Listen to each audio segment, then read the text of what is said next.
To another exciting Movember.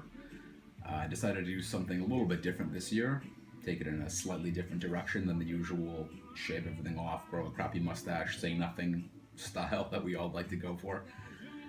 This year I thought I'd take a couple minutes and talk about a couple things, men's health things that have been, on my mind, near and dear to my heart. Just try and share a few things and hopefully get us guys, us men, talking to each other a little bit more and trying to take care of each other a little bit better. But those kind of talks are hard to have sometimes as guys, so I figured the best way to do it would be to throw a little fun in the mix and have a little bit of a shave along. So I've set my room up here with a couple of barbershop accoutrements. Got my Harry's razor and shave cream, and while this is a pure shill for Harry's, they are a supporter of Movember, and they are doing giveaways and stuff like that, and I actually do use them, so if you need razors, by all means. I've got my pre-shave cream from some weird Italian company. I have one bucket of extremely hot water for, dipping. I have a mirror so I don't slice my face off talking to you while I try and shave. And, of course, I have a speaker running a little bit of background barbershop music for all y'all at home. The lovely Amy Winehouse on the track right now. So, what do you need to do? Well, one of two things. You can either shave along at home if you're rocking a beard or some scruff and you want to get into the Movember spirit along with me. Or just kick back, throw some headphones in, and give me a couple minutes of your time. Let's get started. Almost forgot one thing. Not going to get through this whack-a-bush without a bushwhacker. So, without further ado, let us begin the trimming process. I'm really going to miss this thing.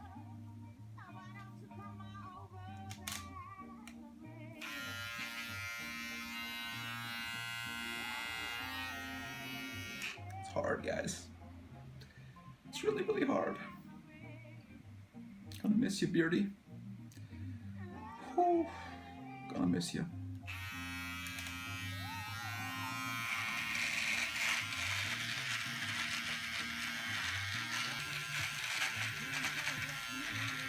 So,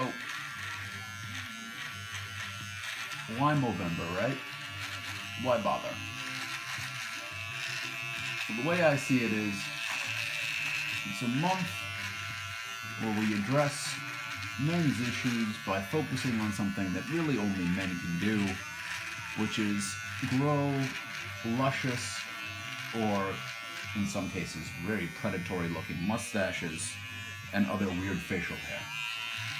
And because we're wearing our manliness out on our faces where everyone can see, it sort of encourages us as men to talk to one another about men's issues, men's health. And health means a lot of different things. It means reproductive health, it means physical health, it means mental health, it means emotional health. And these are all topics that we as guys in general don't like bringing up with one another. We don't like admitting we have problems and faults and weaknesses, and a lot of that has to do with how we were raised and how we were socialized and the things that we were taught to value and believe in. And I want to be really clear here that I'm not saying in any way that, your traditions and your family and the things that you were raised to believe are wrong or messed up or in any way less than. It's just a matter of realizing that we as guys can do more for each other, more for ourselves. And part of that is taking a hard look at why we believe the things we believe and why we do the things that we do, and realizing that if they're not good for us as men and they're not healthy for us as men, both as individuals and as groups, then we have to reevaluate a couple things, because, well, if we keep doing things the exact same way we've always done them, well, that's how progress never happens.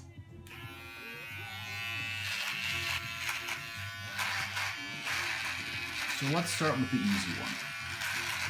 The Movember Foundation was originally designed to bring awareness to the men's health issue of prostate cancer, which is a type of cancer that overwhelmingly affects men.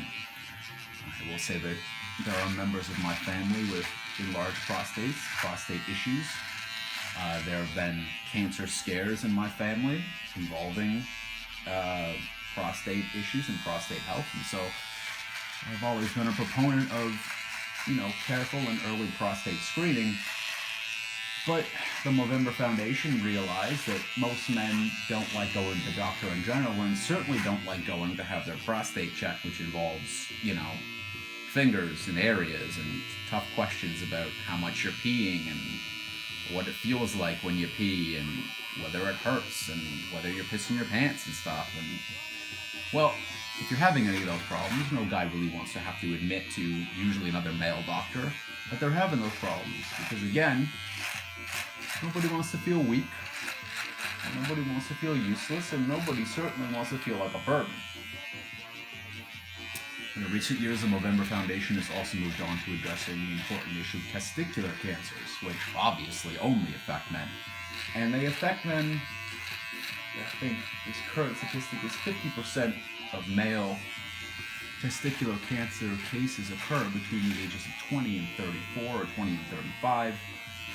So as a result, I say this to my young Mo bros most directly, people that are around my age. For the love of God, guys, next time you're in the shower soaping up, take an extra 2-3 minutes, give the boys a quick check over. Just, an easy manly fondle. Just make sure that there's only 2 in there. No lumps, no soreness, no weirdness. That's all you gotta do. Every couple months, just take a quick check over. You're already down there anyway for a variety of reasons, most of the time. Just make sure, man. And if there is something there, if it does feel a little bit weird, if you're not quite sure what's going on, go see someone. Go see someone. Because a lot of these cancers, prostate cancer, testicular cancer, man, if they get to it early, you're gonna be fine. But if they don't, men, we're already burying enough of our brothers every day for stupid reasons. Because you couldn't be bothered to check your balls is probably one of the worst ones possible. So for the love of God, man, give them a quick flick. Of course, testicular cancer is the easy one. Prostate cancer is also pretty damn easy.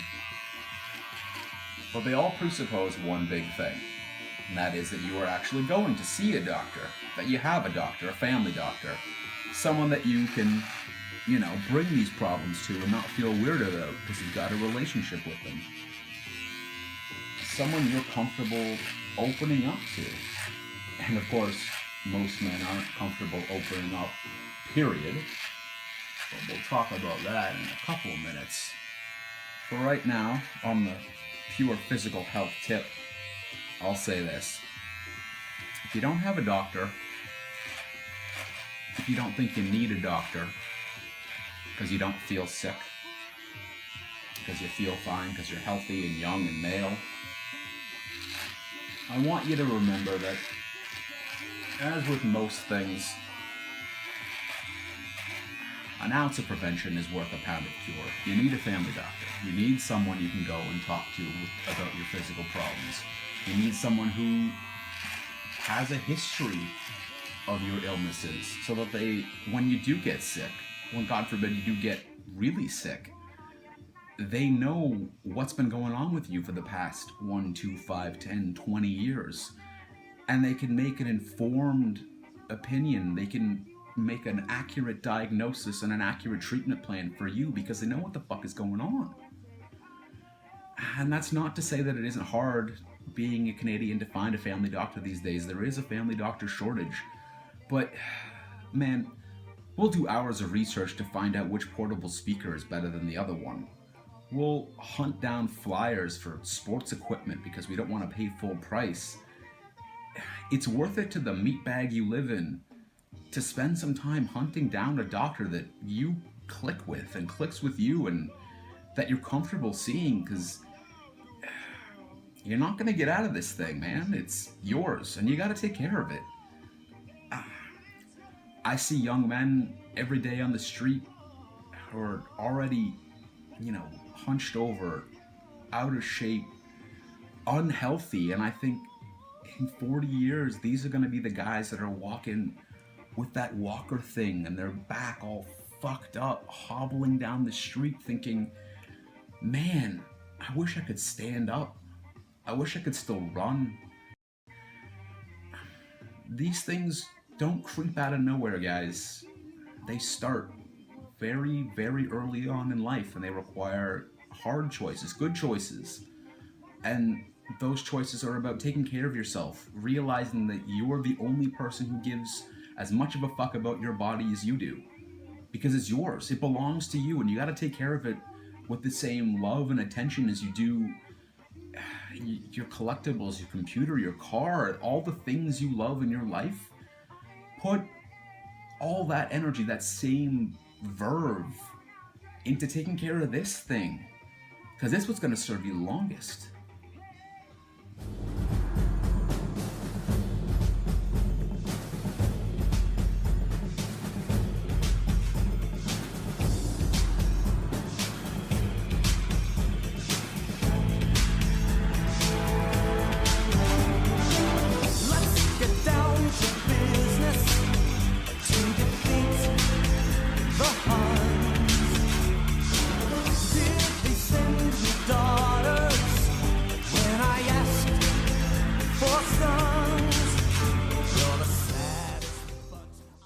So, as I begin the pre-shave ritual, where's there to go from here?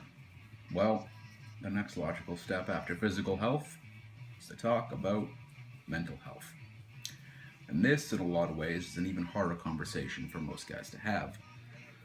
Because mental health issues get at the core of who we are as men, the core of our manliness, our beliefs in manliness, what it means to be a strong man, an effective man, a real man, quote unquote. And what we think, honestly, the opposite sex or the same sex is looking for in a man. And a lot of the times, the number one word that comes to the mind is strong. And there's a weird false perception out there that if you admit that there's something going on with you, something doesn't feel quite right inside you, that makes you weak. Now it is time, because you were unable to handle that thing on your own. But I want to flip that assumption on its head. And I want to say that it takes a core of true strength, true masculine strength to be able to stand up and say, not only am I not okay, but I'm okay with not being able to help myself on my own, that I need help, that I need to extend a hand to someone else who can help me be better, be well. Because admitting you don't know something, admitting that you're not able to take care of something entirely on your own is one of the hardest things we can do as men, and therefore takes one of the greatest reserves of strength to accomplish. And so first of all, I want to congratulate every man out there, every guy who's been able to say that they're not okay, who's seeing a professional, who's talking to a therapist, who's organizing with their friends to just shoot the shit and have a beer and talk about real issues in their lives, real emotional problems they're having, without any of the bro baggage of, suck it up, faggot, stop being a pussy, any of these deflecting terms that we use as men when we're uncomfortable with other men telling us that they have a problem. Most of the time because we've either been there ourselves or we're going through it at the exact same time, and we're too afraid to say, yeah, shit bro, me too. So I want to make a call to all my men out there and say one of two things. If you can, please, the next time you're with your bros shooting the shit, grab a beer, pass the joint around, whatever you do to kick back, have a pop and be that man, be that courageous man to ask that group of core guys that you hang out with what's going on there in their lives. Get real, get some real talk going on in that conversation. Just make it a space where it's okay for people to say, nah, man, shit isn't good with me. And you know what? Most of the time, your guy friends are going to be A-okay. And they're going to say, yeah, life's good, shit's good. You know, I have regular, everyday hassles. You know, work's tough. Money's tight. You know, the usual shit. But every once in a while, somebody's going to have a real problem. And they're going to be honestly looking for a friend to broach that subject for them, because it's a lot easier to open the conversation with, does anybody else feel, than it is to say, hey guys, stop having fun for a minute. I need to talk to you about some real shit. So make that bro first move and broach the subject. Make it okay to talk with your friends about what's going on in their lives, what's going on up here, how they're feeling about certain things. And, you know, listen. Don't shut them down. Hear them out. Find out what's going on. If you've got solutions, if you've been there before, pose them. Bring them up. Let them know what's going on, because I get that guy thing. I've been that guy of like, yeah, I've been there, or yeah, I've got some advice, but I don't want to tell this guy. I don't want to tell my bro, you know, how to live his life. I don't want to be that guy who's, you know, trying to dispense wisdom from on top of the mountain or some shit. Like, who the fuck am I, right? Just get over yourself, man. It's not about you in that moment. It's about them. It's about someone else, someone you care about, someone you love, who's saying that they're hurting and they're looking for some help. So be the guy to offer solutions, constructive solutions. And you know what? If the problem's too big for you and your friends to help that other friend out with, make it okay to say to them, hey, I've got a therapist, or I talk to someone, or I know of a place you can go to get help, or I'll help you find help.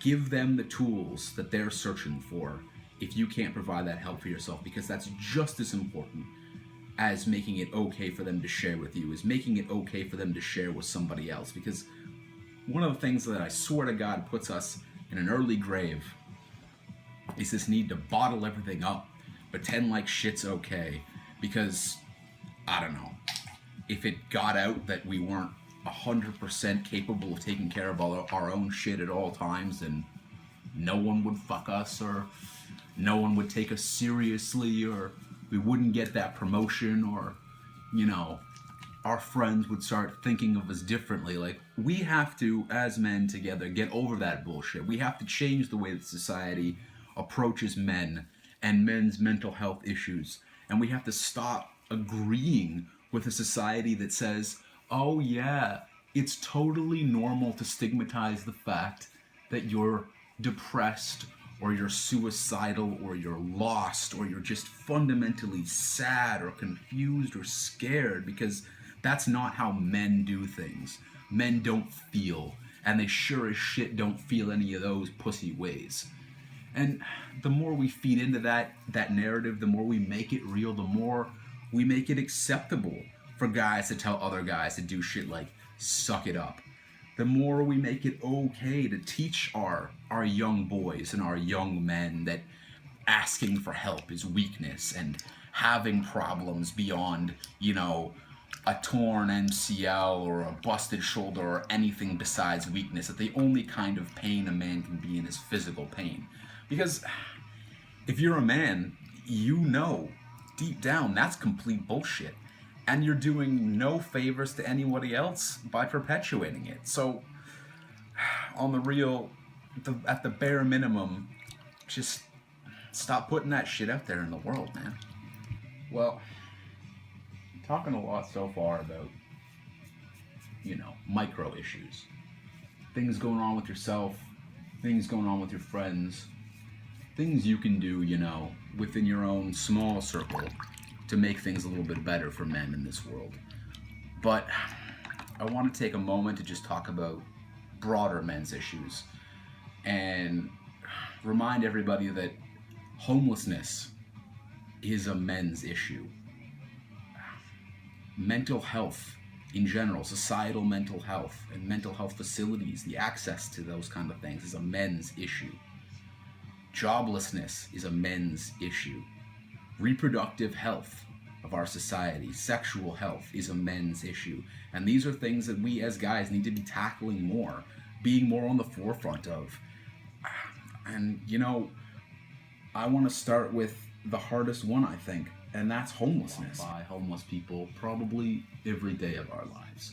And most of the time, we see them there, and they're predominantly male, and we think one of two things. Either, how the fuck did you end up there, or thank God I'm not you.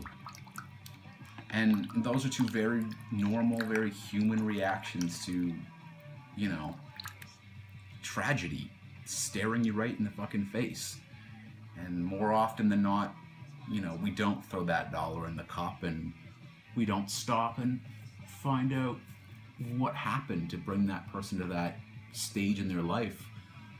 And it's either because we think that they must have done something wrong, that they themselves have fucked up in some way and therefore deserve to be on the street, or that they're just drug addicts, or they're just crazy, or they're just lazy.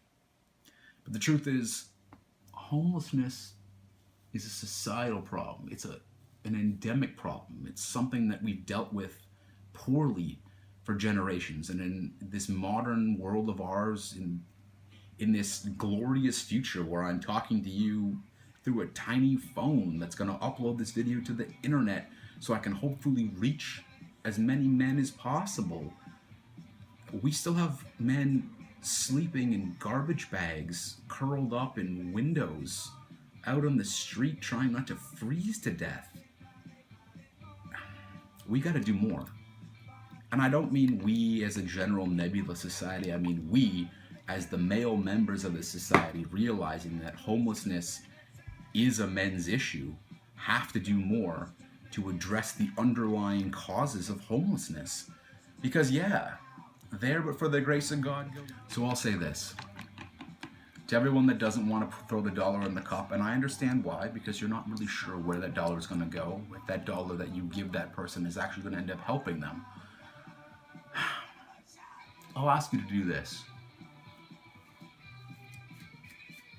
The next time your work offers you the ability to commit to a charity, the next time you can do pro bono work as a lawyer, or work in a free clinic as a doctor, or give your time as an accountant, I want you to think about the ways that you can do those things that will impact the most vulnerable men in our society. The homeless, the indigent, the mentally unwell. Think about the ways that you can give of your time or your money or your energy that can help lift your fellow men out of despair and help turn those lives around, even in a small way, even if you're contributing to a larger project. The next time you have free time or a free dollar that you know will go to something you truly believe in, I don't want you to mark it in the calendar as a yeah sometime or when I have free time. I want you to take some free time. I want you to sacrifice some of your free time and give it in a way that will make the lives of the most desperate of men in our society even a little bit better. That's my challenge for you, to make society a better place. Because if all of us are contributing just a little bit directly in a real sustainable way, we can actually solve a real men's issue in our lives, in our lifetimes. And I don't think there's anything better that we can do as men in society than build something great that lasts. And I don't think anything would last longer than the knowledge that we've helped to, if not eradicate, then definitely alleviate poverty and homelessness in our society. That's a challenge for you.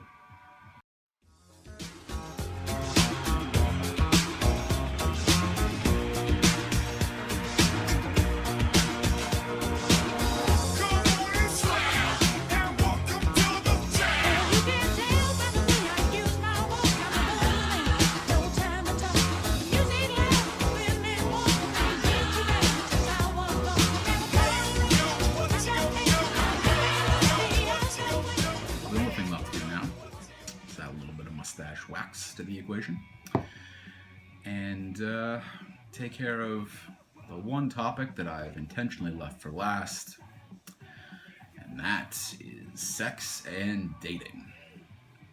Left it for last because, as you can imagine in these times, that's probably the most contentious issue that we as guys are going to face. And that's because we have not historically done the best job at treating our sisters with the love and respect that they deserve, especially when we're out there trying to date, trying to hook up, trying to find ourselves in meaningful relationships. And this is a tough one because it is a men's issue in that we need to be able to communicate with the women that we love better. But it's also a feminist issue in that there are systems in place that keep society running a certain way that tells us that women are objects that we can consume and use for our benefit. And some of that is women's work, in that those are causes that they're going to champion and they're going to push forward, and we have to be the allies in that situation. Listen to what they have to say and contribute where we can, but listen first, contribute second.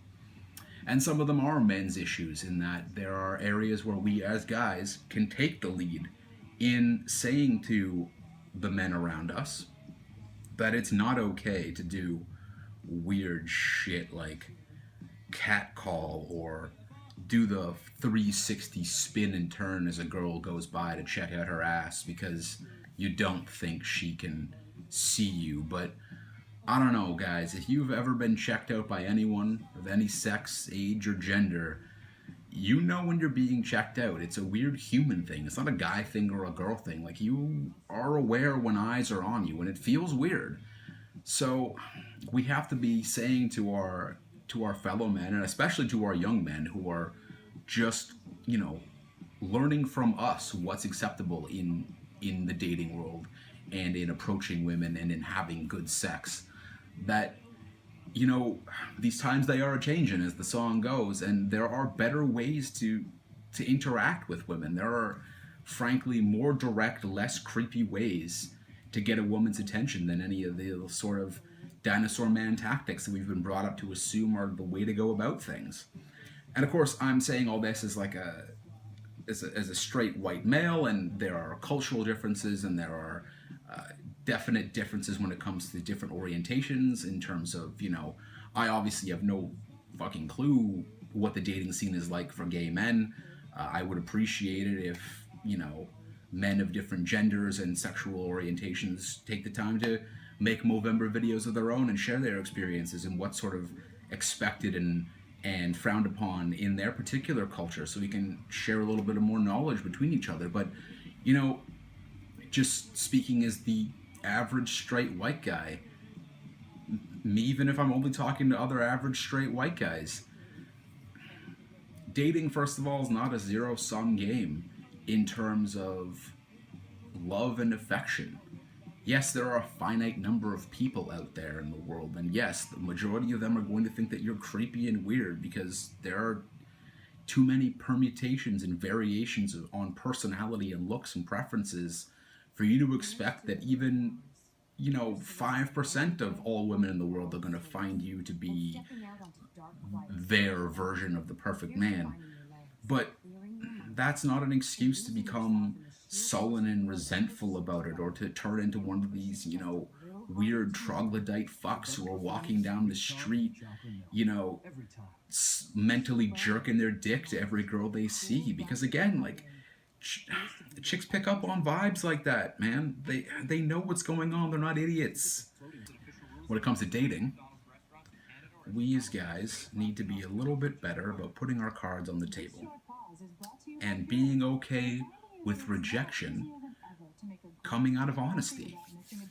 Because if all you want to do is hook up, have a good time, have some sex, maybe go party with the girl every once in a while, then tell her that's what you're looking for. And yeah, maybe she's going to say no, because what she's looking for at that point in her life is a steady boyfriend. But you know what? you're equally as likely to find that the girl's going to say, you know what, yeah, I'm not really looking for anything myself right now. So let's just have some sex and have a good time, and obviously be safe in terms of, contraception and checking yourself for disease and stuff like that. Be safe. But just have fun. And if a relationship blossoms out of that, that's great. And if it doesn't, then you both went in with clear expectations. Because, a big part of what gets women, in my experience, to be, you know, distrustful of men is the lack of honesty. And our lack of honesty comes from, I think, a fear of rejection and a fear of accepting that we have our own needs and we're looking for people to meet those needs and not have to play games to get them. So we've covered a lot of ground tonight. Got a shave in, had some real talk. But before I move to the final bit, where I encourage you to donate to the Queen's Law Movember campaign at the magical link you'll see down below, I just want to make sure that I'm super clear about the fact that while I have been a little bit preachy tonight, I am certainly not trying to push this knowledge or the information that I've shared down on you guys. I'm really just hoping that I just got you thinking about some things, got you talking with your friends about some things. Even if you disagree with me 100% on everything that I have said tonight, as long as there's an open dialogue happening, as long as men are talking about men's issues and solutions to men's issues in a positive and constructive way that, doesn't harm anybody else in society, then I'm all for it. You can disregard everything that I've said tonight as long as you have taken away a need to talk about these issues and talk about them in the open and not be afraid to have these kinds of conversations. Because the longer we as men keep these conversations bottled up inside us, never have them, only have them with maybe one friend, the longer that men's health issues are going to stay in the background, going to stay silent, because it's not up to women, it's not up to society in general to fix these issues. It's up to us as men to step up to the plate and deal with our own shit, deal with our own problems together, to honestly take a page out of feminism. Take a page out of feminists who've banded together and said, there are things that are fundamentally wrong with our society. Here's what they are. Here's the solutions that we propose. Let's go fix them.